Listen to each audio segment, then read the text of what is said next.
Don't tell anyone. We might actually advance a day.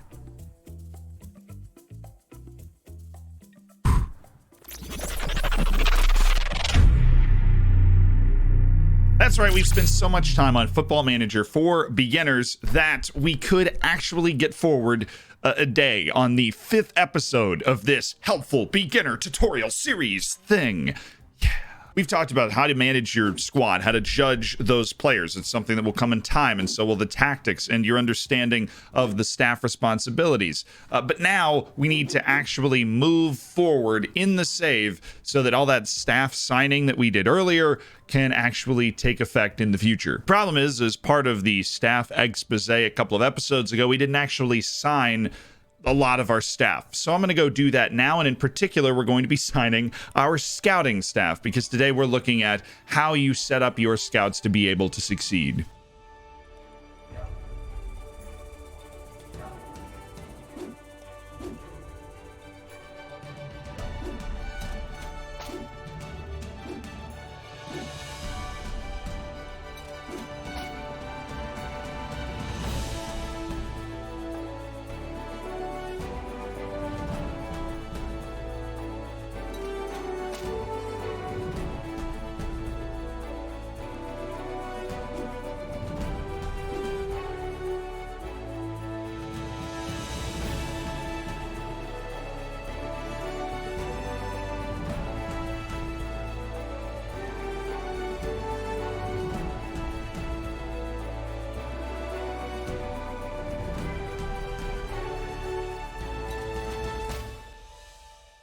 So now that we've finished signing our staff, we have to handle one more thing before we can continue. It's something we'll talk about later, and it's something that right when you join a club, you really can't change, and that is your club culture. So we'll just accept current vision, and we'll get a move on. So as you continue through your first couple of days, you're going to get things like your introductory press conference. You're going to get things like your intra-squad scrimmage they ask you to schedule. You can, of course, delegate this to your staff as part of friendly management, which we've already talked about in a previous video.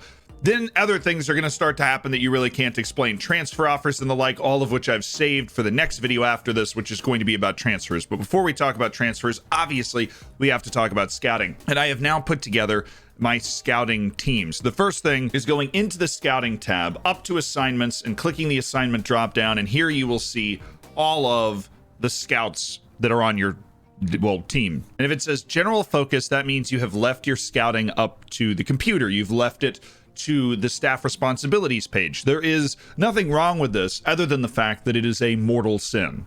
We're taking it back right now. Assigning scouts, yes. The rest of this, you probably want to leave it set up the way that it's set up unless you have somebody else in mind to provide team analysis reports of the other team. I didn't save it. See, I do dumb things too. You have to click confirm in the bottom corner. Now, when you go to assignments, you're going to see that there are no assignments currently on all the new scouts that you have brought in. So let's create a new assignment. Boom.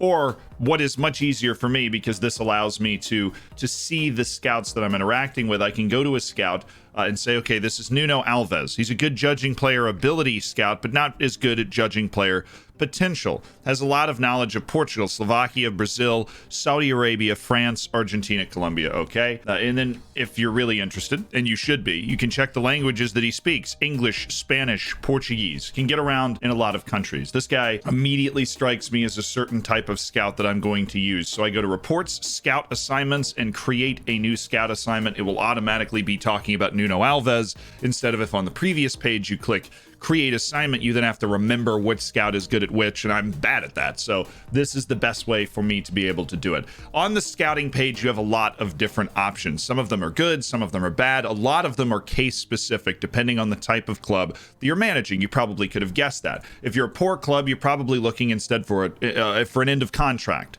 Somebody that's going to be running out of a contract, you aren't going to have to pay any money to get them. If you're a team like Dynamo Zagreb, who we are here, transfers are not really a problem. So you can go ahead and throw it on transfer type transfer. You can also set your transfer budget, the amount of money that you are able to spend. You can see how much transfer budget you have available right above the area. Nice and helpful. But if you might have more, go to this slider where you can slide more wage budget into your transfer budget. I can't for the way that the board has set this up. And then there are some presets. If you don't feel comfortable working in the additional conditions section where you have to set like, well, scouted current ability is very good, which would be, this, we're always worked down this way. So 5 stars, 4.5, 4 stars, 3.5, 3 stars, 2.5, 2 stars, 1.5, 1 star, 1.5 star. That's the scale that you're working with, always counting down from the top's good for me. So say we are looking for first team players that are at least 3.5 stars according to this scout, right? Because scouts can't give you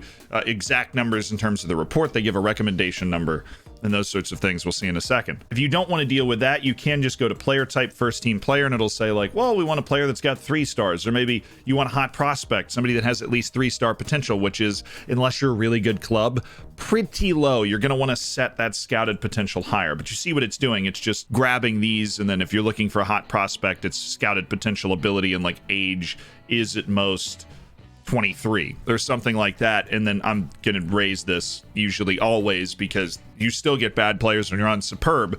Really the good only works if you're like Barcelona. But this guy is better at judging current ability than potential ability. So we are going to be looking for a first team level player, somebody that's at least 3.5 stars according to this scout. We have nobody in particular right now, and this is something that I don't even usually do. In very specific situations, you could be looking for a deep lying playmaker who's got great vision, great technique, works hard and has good first touch. Like you could need something that specific for your tactic, but oftentimes I am terrified that limiting myself by selecting certain key attributes in a player is going to prevent me from seeing another player who is the next Messi or something that I would see and would be able to sign if it wasn't for the fact that I happen to be looking for a player that was vision dominant instead of good at everything. Based off what we know about this scout, I am now going to go up to the scouting range. This is a very small part of this whole thing, but it's very important because this is where you're actually looking. It can be your entire scouting range, which if you're any club worth its salt,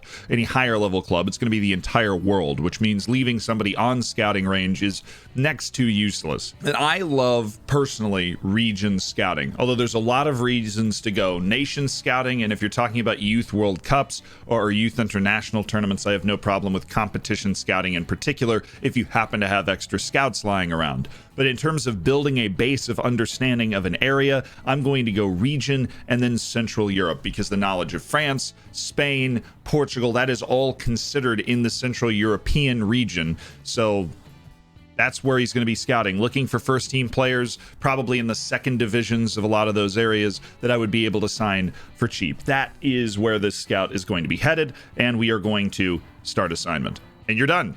And then you just wait, and the reports will come in. We click back a couple of times. Now we go to our next scout. This is Turk Halim Fishishi. He has full knowledge of Turkey and Azerbaijan and has outrageously good judging player potential. So I'm going to do something cheeky here. We'll create an assignment just for Halim Fishishi. And we are going to be looking for hot prospects with scouted potential ability of superb. This is not going to be his long-term move, but we're going to go to Europe and we're going to go down to Turkey.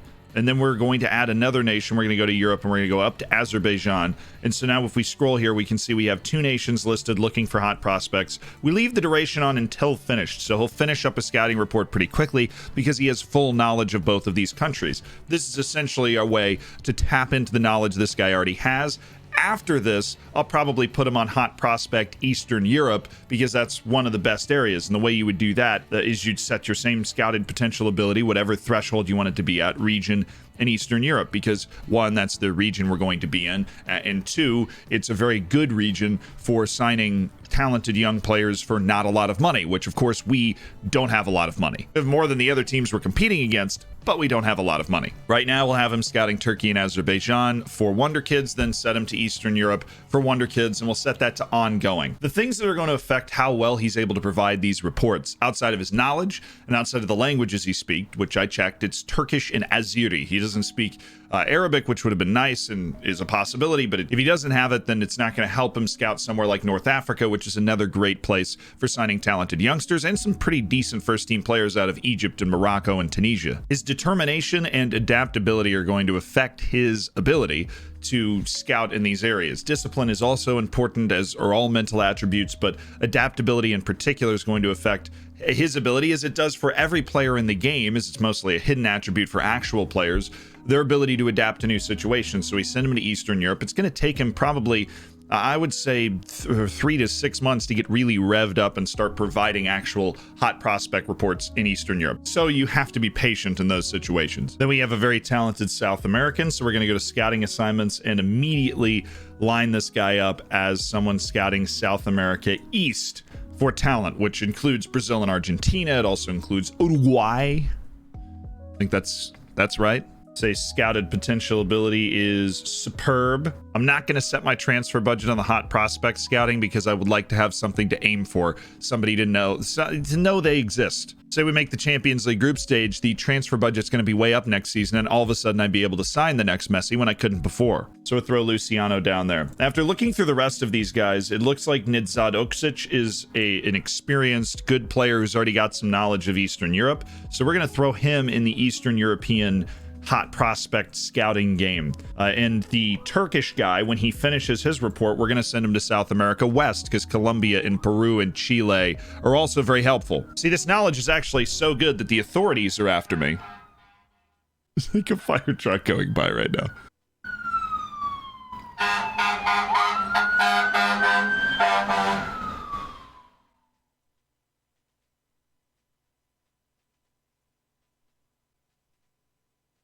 Are they gone? The last different thing that you would want to do here is to scout specific teams.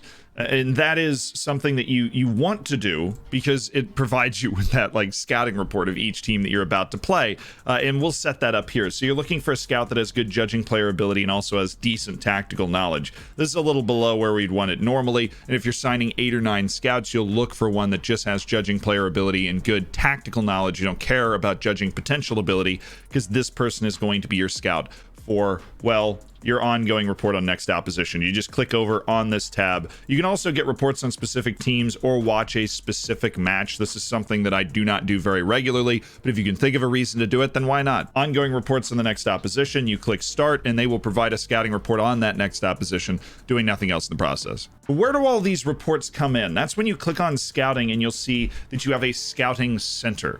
This is where your reports come in, and it's very, very important for you to keep in mind where these reports are coming from. You're going to see at the top, it'll say where this report is coming from. This is the general manager. Recommends Al Nashri from his prior knowledge as somebody that would be a good signing just to kind of get you going in your transfer window. These are very useful, and you have a bunch of buttons at the bottom. You can discard, you can acknowledge, get an analysis report, you can keep scouting a player to try and get more information.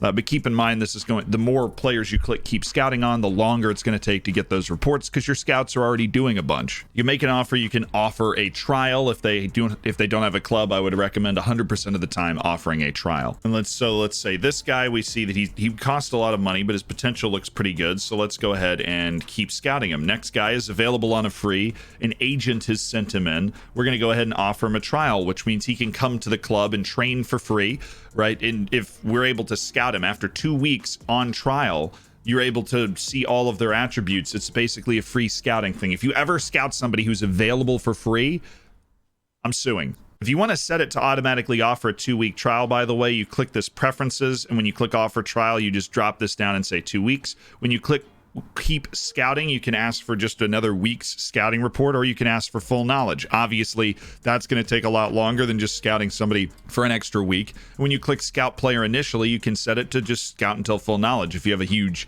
scouting staff or you just don't click it a bunch, then that will take care of your problems. There's also the ability to set how often the scouting center reports come into your inbox. So the scouting center is evolving all the time, but every once in a while, the scouting center report will show up in your inbox. And I think it just showed up like yesterday as I was simming forward. There it is. It comes in as a scouting meeting, and it's a nice reminder of what you might have missed. And so I'll only check the scouting center when it comes in through the inbox, which is once a week during a transfer window and once a month when you're not in a transfer window. And so offer trial. Then we have this guy that one of your scouts has found. Your scouts has pulled up like previous knowledge. He just doesn't look good enough. You know, we see his attribute ranges. We're not feeling it. We click acknowledge.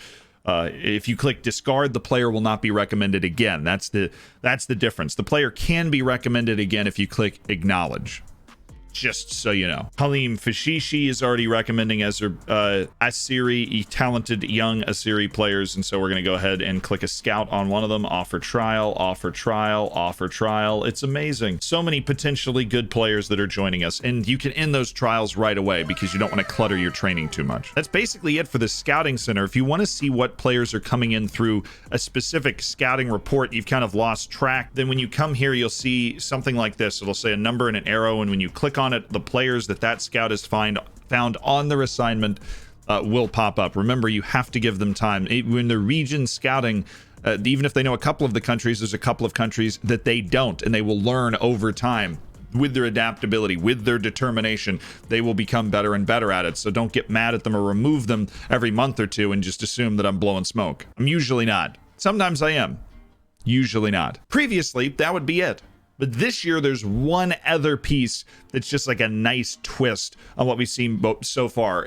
Right before a transfer window, which I guess is right now since we've just joined a club, or right after transfer window, like right when it's about to end, you'll have something called a recruitment meeting. You sit down with the president, the director, the general manager, very realistic, to talk about your goals, what they think your goals are. So you say, great, we're interested to hear suggestions about how we can improve. And they will highlight different types of players around the field that they think that you should be interested in signing. So we say, let's get started. Let's get it started. Ha! Let's get it started. So we actually get started. And then in your current squad, they say, look, we would need a deep lying forward. Okay, let's see the reports if you're interested in that. And then they will come in. It's stuff that's not in the scouting center with other players in a very realistic way. They'll put together those reports and say, hey, what do you think about this guy? A 35-year-old veteran striker. We'll offer him a trial. We'll offer him a trial. Sometimes they come in with, say, this guy has a short time left on his contract. So normally I'll have a short list set up to where if you're about to run out of a contract, I throw you on that short list, which is what I will just do here. Say, oh, when's his contract run out? 6 months. We'll throw him on that. We aren't looking to negotiate before then. And Keenan Codro, we're interested. This dude's only transfer listed for 3.1 million. He's got skills to pay the bills. We're going to scout him. Then they will recommend that you create a scouting assignment to look for players like that. The scouting assignment usually sucks. Always say we don't need this unless you really, really do. But I trust you now. You understand. You get through the rest of this. You set yourself up with a couple of extra players to look for going into a transfer window or going into deadline day. You feel good about it. And all of a sudden, you're a scouting master. If you want to achieve scouting nirvana, you want about 10 to 15 scouts. You want somebody scouting for hot prospects in every major region in the world, including Scandinavia, North Africa, West Africa, Eastern Europe, Central Europe, and UK and Ireland are more expensive, but you probably want to get there too. Both the South Americas, North America, East Asia, Middle East. Those are areas that are guaranteed to produce rock solid players all the way through. South Africa as well, like Southern Africa, not just the country, is also valuable. Central Africa is also valuable. You've got Cameroon hiding down there. That's the nirvana, but only if you're at a huge club are you going to be able to scout all those regions for hot prospect the way that I showed you. Hopefully this really helps. Scouting is intimidating, but it's something I don't think you should ever leave to your staff because nothing will hamstring you like a complete inability to find actually good players. I'll see you on stream or on another video.